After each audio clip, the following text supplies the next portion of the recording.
RC Cola once threatened Coca-Cola so bad that Coke took them to court. RC Cola was the first to create a cherry-flavored cola. It was an immediate hit and scared Coca-Cola so bad that they sued Royal Crown and nearly ended the company. Here's what happened and some business strategy lessons you can learn from it. RC Cola, or Royal Crown Cola, originally sold Royal Crown Ginger Ale, beginning in 1905. The founder, Claude Hatcher, owned a grocery store in Columbus, Georgia, and soft drinks were rapidly growing in popularity at the time. At first, Hatcher bought Coca-Cola to sell at his store, and he sold a lot of it, but he didn't like paying the high price that Coca-Cola was charging, so he decided to make his own soda. That first soda that Hatcher created in the basement of his store was called Royal Crown Ginger Ale. The flavor was certainly different than a Coke, but hey, it was a start. Side note, if you make your customers mad enough, they might try to compete with you. The ginger ale did okay, but the big bucks in the soda market were in cola, which was dominated by Coca-Cola and Pepsi to a lesser extent. Claude Hatcher wanted a piece of that success, so he introduced Chero Cola in 1907. It was a cherry-flavored cola that provided customers with a unique beverage not available from anyone else at that time. Chero Cola was so original that no one else had anything like it for decades. Cherry Coke was not introduced until almost 80 years later. This is one of the first great strategy moves made by Royal Crown and led to initial success. Many companies try to compete either by having a lower price than competitors or by offering something unique to separate themselves from the competition. Offering a unique cola flavor is an example of a differentiation strategy because the soda was so different from the leading cola options. The move was so successful that Hatcher changed the name of the company to Chero Cola Company and started selling the flavored syrup to independent bottling companies, reaching a much larger base of customers. And with the success of his company, he also left the grocery industry. They eventually had 700 franchised Chero Cola bottling companies, and business was good. It was very good.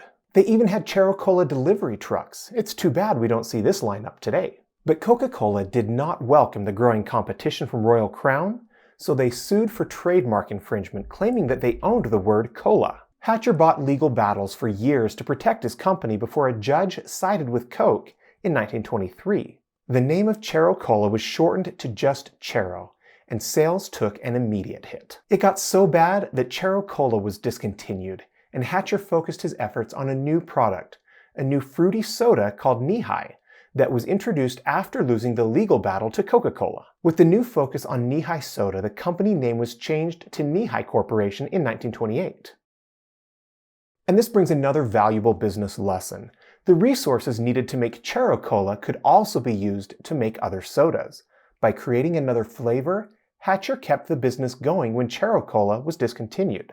Many businesses use their equipment, land, expertise, or other resources to branch into new markets. But then the Great Depression hurt Knee-High sales, and Hatcher died in 1933. The company's sales director, H.R. Mott, took over the company and made some strategic changes.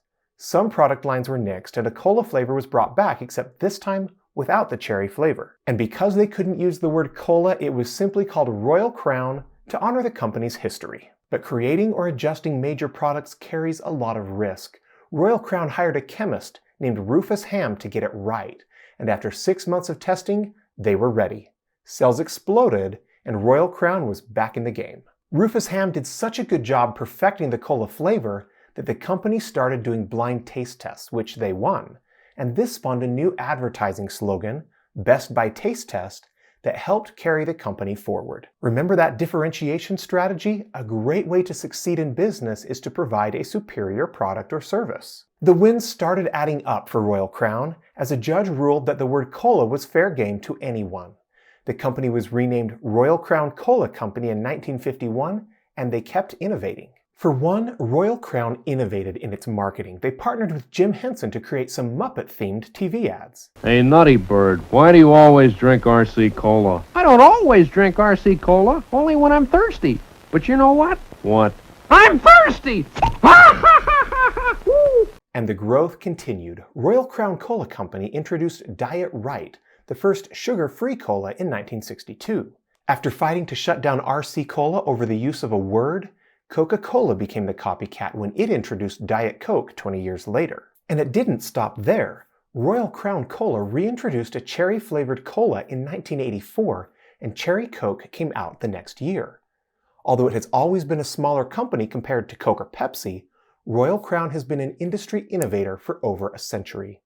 To simplify the brand, Royal Crown Cola was shortened to RC Cola in 1989. RC Cola became a valuable brand and was eventually acquired and sold by various companies.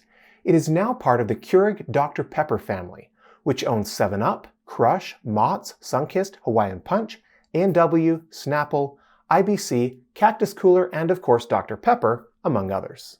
The innovation of the original Royal Crown Company has led to many advancements in the cola and broader soda industries.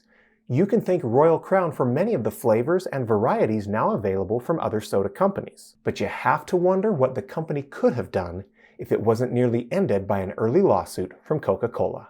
Even though the decision of that early lawsuit was later determined to be incorrect, Coca-Cola successfully slowed Royal Crown's growth for decades, helping Coke to hold the top spot in the industry ever since. That early decision may have changed the soda industry forever. Please subscribe for more on business, strategy, and the people involved.